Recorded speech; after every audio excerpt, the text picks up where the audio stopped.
Open the app to connect to the device.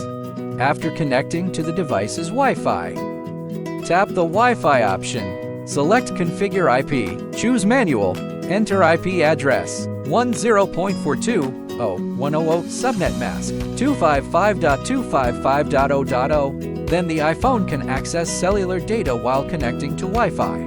After connecting, click Start. Tap the setting button with gear icon and select RTK. Turn on the Enable RTK account. Click Test Network and receive an OK response. Click Edit Account.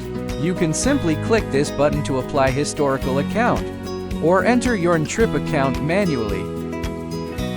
Tip: you can click here to get optional mount points. Once completed, click Confirm and then click Exit to return.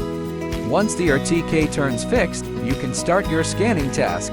During scanning, keep fixed as long as possible to ensure data accuracy.